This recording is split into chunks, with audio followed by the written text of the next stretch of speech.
Hi friends, నా పేరు Surendra. Welcome back to my channel. ఈ పర్టికులర్ వీడియోలో ఆల్ లేటెస్ట్ అప్డేట్స్ మాట్లాడుకుందాం. బిగ్ బాస్ 9లోకి వచ్చే కామనర్స్ ఎవరు, బిగ్ బాస్ 9లోకి వచ్చే సెలబ్రిటీ కంటెస్టెంట్స్ ఎవరు, హోమ్ టూర్ చేయబోతుంది ఎవరు, బిగ్ బాస్ బజ్ హోస్ట్లు ఎవరు, బజ్ హోస్ట్లుగా ఈసారి ఇద్దరిని ఎందుకు తీసుకుంటున్నారు, దీంట్లో ఏంటి లాజిక్, 2 హోస్ట్లు ఉన్నాయని ఇద్దరిని తీసుకుంటున్నారా లేకపోతే ఇంకేదన్నా ఉందా, ఇవన్నీ మాట్లాడుకుందాం. దానికంటే ముందు ఒక లైక్ చేసి వీడియోని స్టార్ట్ చేయండి. ఓకే, లైక్ చేస్తే వీడియో ముందుకు వెళ్తుంది. దానికంటే ముందు నిన్న జరిగిన ప్రోమో అనాలిసిస్ కానీ గమనిస్తే లైట్గా చెప్తా, జస్ట్ అలా టచ్ చేసి వదిలేస్తా. ఎందుకంటే బిగ్ బాస్ లవర్స్ అంటే మనం అన్నీ చెప్పుకోవాలిగా.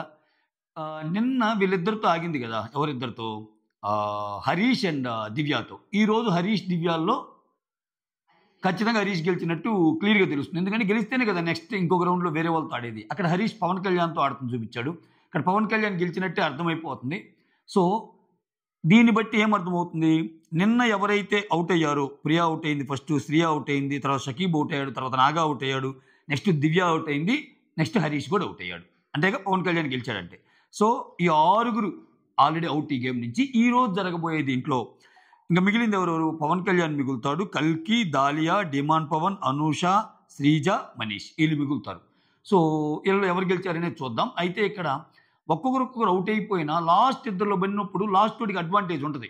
ఆ సెలక్షన్ అనేది లాస్ట్లో జరిగితే ఆ టక్కని గెలిచేసి అబ్బా ఈ గేమ్ మొత్తం నేను గెలిచారని సంకలు గుద్దుకోవడానికి లేదు. ఎందుకంటే ఎంతమంది ఎన్ని గేమ్స్లో గెలిచారన్నదే జనాలు చూస్తారు. ఈ గేమ్లో ఎస్పెషల్లీ లాస్ట్లో ఇప్పుడు ఆడతా వచ్చి సెలక్షన్ అనేది లాస్ట్లో ఒకరిని సెలెక్ట్ చేసుకున్నా, లాస్ట్ దాకా మిగిలిన వాళ్ళు ఒకరు ఉన్నారనుకో, సెలెక్ట్ చేయకుండా, ఈ ఛాన్స్ వచ్చిన సెలెక్ట్ చేయకుండా ఉన్న వాళ్ళు ఒకరు ఉన్నారనుకో, లాస్ట్లో సెలెక్ట్ చేశాక అన్నీ గెలిచిన వాడి మీద గెలిచాడు అనుకో, ఏదైనా ఒక సిల్లీ టాస్ పెట్టి, అంత మాత్రం చేత పెద్ద ఇది కాదు. అంటే ఆయన ఎఫర్ట్స్ మనం ప్రైజ్ చేయొచ్చు, ఆయన బాగా ఆడాడు అనుకోవచ్చు. ఈరోజు అది ఎవరు గెలుస్తారో మనకు తెలియదు. కానీ ఫస్ట్ నుంచి 2 డేస్లో ఆడిన వాళ్ళదే మేజర్ అనమాట. ఎక్కువ గేమ్లు ఎవరు గెలిచారన్నదే మ్యాటర్. అక్కడ లాస్ట్లో సెలెక్ట్ కాకుండా గెలిచిన వాళ్ళకి లక్ ఫ్యాక్టర్ ఉంటుంది. ఫస్ట్ నుంచి గెలిచిన వాళ్ళకి వాళ్ళ ఆటను చూస్తారు జనాలు. అదే కదా మెయిన్ కావాల్సింది. ఈ పాయింట్ చెప్పాలనుకున్నాను. అది మొత్తానికి పవన్ కళ్యాణ్ మంచి పోజ్ ఇచ్చాడు, గెలిచాక ఎక్సలెంట్. ఎస్, ఇప్పుడు అప్డేట్స్లోకి వద్దాం. నిన్న నేను పెట్టిన లిస్ట్లో ఓకే, ఒక 10 మంది దాకా అన్నా కదా. తర్వాత మీకు సోషల్ మీడియా బజ్ అయితేనేమి, లేకపోతే నేను కూడా చాలా వీడియోస్లో చెప్పాను, ఈసారి కామనర్స్ చాలా బాగున్నారు, వీలైతే వీళ్ళని ఒకరిద్దరిని ఎక్కువ తీసుకొని సెలబ్రిటీస్లో ఒకరిద్దరిని తగ్గించవచ్చు అనుకున్నాం కదా. సో అలానే ఈసారి 10 మంది కాకుండా 9 మందినే తెస్తున్నారు. ఆ 9 మందిలో కూడా వీళ్ళు తీసేయకపోయినా వాళ్ళు ఇంట్రెస్ట్ లేకుండా ఉండే కొంతమంది ఉంటారు కదా. అలా ఫోక్ సింగర్ నాగదుర్గ గారి పేరు ఏదైతే చెప్పామో, ఆమె క్లియర్గా నేను అసలు బిగ్ బాస్ హౌస్లో లేను, ఇటువంటి వద్దు అని చెప్పి ఆమె క్లియర్గా అంతే ఓపెన్గా ఆమె అనౌన్స్ చేశాక క్లియర్గా ఆమె లేనట్టే మనం నమ్మాలి ఇంకా. ఓకే, సో ఆమె లిస్ట్లో లేదు. ఇక్కడ కామనర్స్లో చిన్న చేంజెస్ ఉన్నాయి. ఎవరెవరు ఉన్నారనేది లేట్ చేయకుండా చెప్పేసుకుందాం. సెలబ్రిటీస్లో రీతు చౌదరి నేను చెప్పుకున్నామే, తనూజ డౌట్ అని చెప్పాం. లాస్ట్లో ముగ్గురులో డౌట్ ఒకరు రావచ్చు అని చెప్పాం కదా.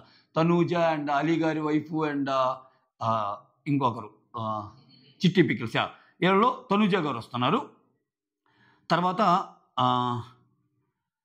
సృష్టి వర్మ తెలుసుగా, Pushpa dancer plus Jani master వివాదాల్లో ఉన్నామా, ఆశా షైని, సంజన. ఓకే, వీళ్ళ పేర్లు ఆల్రెడీ నానుతున్నాయో. దీంట్లో చేంజ్ ఏదన్నా ఉందంటే ఒక నాగదుర్గ పేరు లేదు ఈరోజు. ఓకేనా. సో ఇక్కడ ఇంకా జెంట్స్ కంటెస్టెంట్లో చెప్పిన 4 పేర్లు రాము రాథోడ్, భరణి, సుమన్ శెట్టి, ఇమాన్యుల్, నిన్న చెప్పిన పేర్లే. వీళ్ళలో కూడా చేంజ్ ఏం లేదు. ఓకే, వీళ్ళు మొత్తం ఒక 9 మంది. ఇక్కడ జస్ట్ ఒక పాయింట్ చెప్పాలనుకుంటున్నా. ఈ సీజన్ బిగినింగ్లో ఒక అప్డేట్ వచ్చింది నాకు. ఏంటంటే ఈసారి మినీ సీరియల్ సెలబ్రిటీస్ కానీ టీవీ సెలబ్స్ కానీ వీటిని తీసుకోవటం లేదు. షో ఇదవుతుంది కాబట్టి కంప్లీట్ ఒక ఫ్రెష్నెస్ వచ్చే విధంగా బయట వాళ్ళు ట్రై చేస్తున్నామన్నారు. బట్ అది జరగల. ఎందుకంటే రెగ్యులర్ ఫార్మాటే. మళ్ళీ దీని ముందు మా టీవీ ప్రసారం చేసే కుకు విత్ జాతిరత్నాలు అయింది. దాని నుంచి 3 వస్తున్నారు. రీతు చౌదరి దాంట్లో ఉన్నామే, తనుజ గౌడ్ ఉన్నామే, ఇమాన్యులు ఉన్నాయనే, ఇంకా నయం ఆయన పేరు ఇంకొకరు కూడా ఉన్నారు. బట్ వాళ్ళు లేదు రావటం లేదు. అట్లీస్ట్ 3 ఉన్నారు. సో వీళ్ళు ముందు ఒక షో ఏదైతే పెడతారో దాంట్లో ఖచ్చితంగా 3-4కి అవకాశం ఉంటుంది అనేదాన్ని మళ్ళీ నిజం చేసేసారు ఈ మేకర్స్. ఎందుకంటే ఆల్రెడీ అక్కడ చూసుంటారు కదబ్బా. ఎందుకు బిగ్ బాస్ అనేది రియాలిటీ షో అయినప్పుడు కొంచెం రియల్గా ఉండే వాళ్ళని తేవచ్చు కదా. అంటే వీళ్ళు రియల్గా లేరని కాదు, వీళ్ళు సీరియల్స్ అయినంత మాత్రాన వీళ్ళకి ఇవ్వకూడదు అనేది నా మతలబ్ కాదు. కాకపోతే అంటే ఆ ఫార్మాట్ అలానే వస్తుంది. వీళ్ళు మాటి వాళ్ళు ఒకటేదో పెడతారు వాళ్ళ షోలో. ఆ షోలో నుంచి కొంతమందిని లేపుతారు. వాళ్ళని ఇక్కడికి తెస్తారు. మళ్ళా ఎక్కడ వాళ్ళు షైన్ అయ్యే విధంగా చేస్తారు. మళ్ళా వాళ్ళనే బయటకొచ్చాక ఏదో సీరియల్ అవకాశమో ఇంకోటో ఇస్తారు. ఇది ఒక రెగ్యులర్ ప్యాటర్న్‌గా మారినప్పుడు దాన్ని బ్రేక్ చేయటానికి 'cook with Jathiratnalu' different, 'big boss season 9' different అన్నది చూపియాలి కదా ఆడియన్స్‌కి. అదేం జరగటంలా అంతే బేర్ చేయాల్సిందే మనం. ఈ అబ్జర్వేషన్ చెప్పాలనిపించింది. తర్వాత ఇక్కడ కామనర్స్‌లో శ్రీజ, హరీష్, పవన్ కళ్యాణ్, ప్రియా శెట్టి, మర్యాద్ మనీష్, డీమాన్ పవన్ ఇద్దరు లేడీస్, నలుగురు జెంట్స్. ఈ నలుగురు జెంట్స్‌లో డీమాన్ పవన్‌ది కొంచెం నాకు ఫస్ట్ నుంచి చెప్తున్నా. డీమాన్ పవన్ ప్లేస్‌లో ఇంకెవరన్నా ఇప్పుడు నాగా ఉన్నాడు. నాగా కూడా పెర్ఫార్మ్ చేస్తున్నాడు బాగానే. అట్లా ఎవరినన్నా తీసుకోవచ్చేమో. అందుకే కామనర్స్‌లో చాలా మంది బెటర్ పీపుల్ ఉన్నారు ఇంకా. కానీ వాళ్ళకి ఒక లిమిటేషన్ ఉంది కాబట్టి 6గురిని తీసుకుంటున్నారనేది బయట నుంచి వస్తున్న అప్డేటు. కాకపోతే నేను ఫస్ట్ నుంచి చెప్తున్నా, డీమాన్ పవన్‌ని తీసుకోవటానికి ఉన్న ఫ్యాక్టర్ ఏందంటే ఆయన పెద్దగా పెర్ఫార్మ్ చేసింది ఏం లేదు అగ్ని పరీక్షలో. కానీ అతనిలో ఏదో ఒక క్యూట్ లవర్ బాయ్ యాంగిల్‌ని బయటికి తెస్తారేమో అనిపిస్తుందబ్బా నాకు. ఇక్కడ చూసుకుంటే అంటే ఇక్కడ చూసుకుంటే షష్ఠీ వర్మని పెట్టరేమోలే. రీతు చౌదరి కొంచెం జోవియల్‌గా ఉంటది. సో ఆమె ఇటువంటి వాటికి కొంచెం అంటే ఎవరైనా కామెంట్ చేసినా గానీ, ఆ అబ్బాయి నిన్ను చూస్తున్నాడు అట్టన్నా గానీ కొంచెం పాజిటివ్‌గా తీసుకొని అలా సరదాగా వెళ్ళిపోయే జోవియల్ పర్సన్ లాగానే కనిపిస్తది ఆమె చూసిన షోలో. ఏంటి నువ్వు నన్ను అట్టన్నావా అది ఇది ఇట్లా అనదు. జనరల్‌గానే ఇటువంటి వాళ్ళ మధ్య ఒక కెమిస్ట్రీ.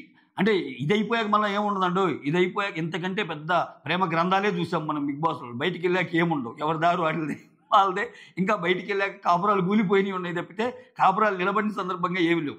ఎక్కడొకటి మంచి నడిచి ఒక పునాది ఏర్పడిందిరా ఈళ్ళ ప్రేమకనేది ఏమి ఉండదు. ఓకే. అదంతా ఆ స్క్రీన్ మాయ. దానికి తగ్గట్టుగా వాళ్ళు బీజీఎంలేసుకుంటారు. పాటలు పెడతారు. తెలుగు ఫేమస్ మంచి ప్రేమ పాటలు పెడతారు. దానికి అనుగుణంగా వాళ్ళ ఎపిసోడ్స్ కట్ చేసుకుంటారు. ప్రోమోలు కట్ చేసుకుంటారు. లాస్ట్ ఎపిసోడ్‌లో టాటా బై బై అంతే. ఇంక అయిపోయాక ఇంకేముండదు. మళ్ళా వాళ్ళ జీవితం వాళ్ళది. వీళ్ళకి కూడా కలిసొచ్చేది ఏందంటే షోకి కావాల్సిన వినోదాన్ని ఈ కంటెంట్ రూపంలో అందిస్తే వాళ్ళు కొన్నాళ్ళు ఎక్కువ వారాలు ఉండటానికి ఛాన్స్ ఉంటది కదా! అందుకని దీంట్లో భాగంగా నిజంగా కనెక్ట్ అయ్యి చేసేవాళ్ళు ఒక రకం. కనెక్ట్ కాకపోయినా కంటెంట్ పోతుంది కదా అనేవాళ్ళు ఒక రకం. అట్లా ఇతన్నేమన్నా వాడతారా ఆ కంటెంట్ కోసం అనేది నాకనిపిస్తుంది డీమాన్ పవన్. ఎందుకంటే ఇప్పుడొచ్చిన సెలబ్రిటీస్ ఇప్పుడొచ్చిన ఈ ఈళ్ళలో చూస్తే మిగిలినోళ్ళ కంటే ఇతను చెప్పటమే, ఇతను ఇంట్రొడ్యూస్ చేసిన విధానమే అలా ఉంది. క్యూట్ బాయ్ అని చెప్పి శ్రీముఖి ఇతని బుగ్గలకెళ్ళటం, ఆ తర్వాత నేనెక్కడో ఒకరింటికి పోతే నన్ను హగ్ చేసుకున్నారు, కిస్ చేసుకున్నారు, బటర్‌ఫ్లైస్ వచ్చినియి ఏదేదో చెప్తాడు ఆ కైండ్ ఆఫ్ స్టోరీ. నేను అప్పుడే అనుకున్నా ఇతన్నేస్తే ఈ కేటగిరీలోనే తీసుకుంటారేమో అన్నట్టు అనుకున్నా. ఎందుకంటే అతనికి నిజంగా అతని స్కిల్ సెట్ వేరు నిజంగా. కానీ దాని పరంగా అతను ప్రూవ్ అయిన సందర్భాలు ఏమి లేవు. గేమ్ పరంగా గానీ ఏమి. సో ఇది మ్యాటరు. మొత్తానికి 9 మంది వాళ్ళు, ఒక 6గురు ఈళ్ళు 15 మంది. ఓకే. మిగిలినోళ్ళు కొంతమంది దీని కింద వచ్చే అవకాశం ఉంది అంటున్నారు. దేని కింద? నెక్స్ట్ 2.1 అని పెడతారు కదా! వైల్డ్ కార్డ్ ఎంట్రీస్‌గా. అయితే నేనేమనుకుంటున్నానంటే గర్ల్స్‌లో ఇంకొకరిని తేవాలనుకుంటే దివ్య నిఖితని తేవచ్చు. ఆ అమ్మాయికి మాట్లాడే కేపబిలిటీస్ ఉన్నాయి. చాలా బాగా ఆర్గ్యూ చేయగలుగుతుంది. అనూష వేస్ట్ గాని మళ్ళా వేస్ట్ అన్నా అంటే నేను గేమ్‌లో అండోయ్. దివ్య నిఖిత వచ్చేసరికి ఆ అమ్మాయి మాట తీరుంది. చాలా షార్ప్‌గా ఉంది. బ్రెయిన్ కూడా గేమ్‌లు ఆడగలుగుతుంది. విషయం వస్తే ఆర్గ్యూ కూడా చేయగలదు. అంటే సెలబ్స్‌తో ఆర్గ్యూ చేసే తెలివితేటలు ఆమెకున్నాయి. సో చూడాలి. ఓకేనా? ప్రాబబ్లీ ఇక్కడేమన్నా ఈ కామన్ మ్యాన్స్‌లో నుంచి ఎవరన్నా బయటకొస్తే ఈ అమ్మాయిని మళ్ళా పంపించే అవకాశాలు కూడా లేకపోలేదు. ఓకే. ఇంకా సెలబ్స్ నుంచి ఎవరు తెస్తారు? చాలా పేర్లు వస్తున్నాయి. జేడీ చక్రవర్తి అన్నారు. మళ్ళా ఆయన కుదరటం లేదన్నట్టు అన్నారు. దువ్వాడ మాధురి రావాలన్నా వాళ్ళ హస్బెండ్‌కి ఇష్టం లేదు. దానివల్ల ఆగిపోయిందనే అప్డేట్ ఉంది. అలేఖ్య చిట్టి రావాలన్నా వైల్డ్ కార్డ్‌గా పంపిస్తే ఇంకొంచెం ఎంతో ఉంటది. అలేఖ్య చిట్టి అని వెయిట్ చేసేవాళ్ళు కొంతమంది ఉంటారన్నట్టు. ఎందుకంటే నీకు 1.0కి ఎంత ఇదో 2.0 కూడా కొన్ని దాచి ఉంచాలా. మళ్ళా అందుకని ఏమని పక్కన పెట్టారని ఇట్లా రకరకాలుగా ఉన్నాయి. ఇవి కంటెస్టెంట్స్ అప్డేట్స్. ఓకే. ప్రోమోది చిన్న అప్డేట్ చెప్పాను.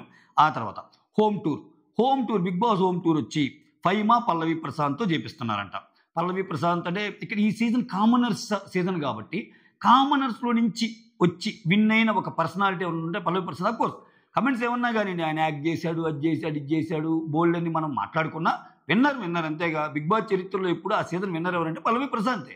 సో కామనర్స్‌ని రిప్రజెంట్ చేస్తా ఏనేమన్నా వస్తున్నాడా అంటే ఆ స్టెప్ తీసుకున్నారా అన్నట్టు. ఎందుకంటే కామనర్స్‌లో వచ్చిన వాళ్ళు ఇతనే కదా విన్నింగ్ దాకా వెళ్ళింది. మిగిలిన వాళ్ళందరూ ఆ స్టేజ్ దాకా వెళ్ళలేదుగా.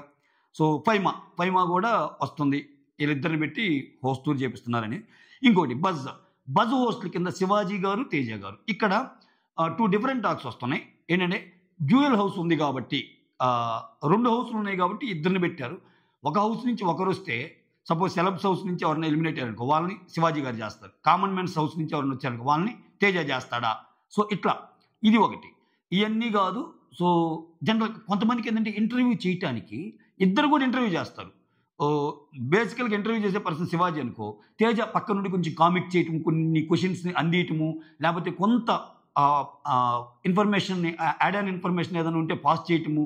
ఎందుకంటే ఇక్కడ టేస్టీ తేజ అనే పర్సన్ చాలా బాగా బిగ్ బాస్ సీజన్ చూస్తాడు. శివాజీ అనే పర్సన్కి అంత టైం ఉండదు. 24 గంటలు 24/7 ఇట్లా చూడ్డా ఆయనకి చాలా పనులు ఉంటాయి. సో అటువంటప్పుడు శివాజీ ఏదైనా క్వశ్చన్ అడిగినా క్వశ్చన్ అడగడానికి ఒకరు కావాలి, ఒక పర్సనాలిటీ కావాలి బిగ్ బాస్ హోస్ట్కి, ఓకే, బజ్ హోస్ట్కి. అలా అని చెప్పి షో మొత్తం తెలిసిన పర్సనాలిటీ ఒకరు ఉండాలి. షో మొత్తం చూడటంలో ఆరితేరిన టేస్టీ తేజ ఇప్పుడు ఒకవేళ మర్చిపోయినా, అన్నా ఇది జరిగిందన్నా, ఈ క్వశ్చన్ అడగను, ఇక్కడ ఖచ్చితంగా దొరికిపోతాడన్నా అని చెప్పి ఇన్పుట్స్ శివాజీ గారికి ఇచ్చే అవకాశం కూడా లేకపోలేదు టేస్టీ తేజ. సో వీళ్ళిద్దరు కలిసి కూడా చేయొచ్చు. సో ఈ మొనాటనీని బ్రేక్ చేస్తే ఇప్పుడు ఒకరే కావాలి కదా, కావాలని ఏం లేదుగా, ఇద్దరు కలిసి కూర్చొని కూడా చేయొచ్చు. శివాజీ చేస్తుంటే ఆయన ఇన్ఫర్మేషన్ పాస్ చేస్తా కామిక్ వేలో, సీరియస్ అవ్వాల్సిన చోట శివాజీ గారు సీరియస్ అవుతా, ఇట్లా కూడా ఉండే ఛాన్స్ ఉందని నేను అనుకుంటున్నాను.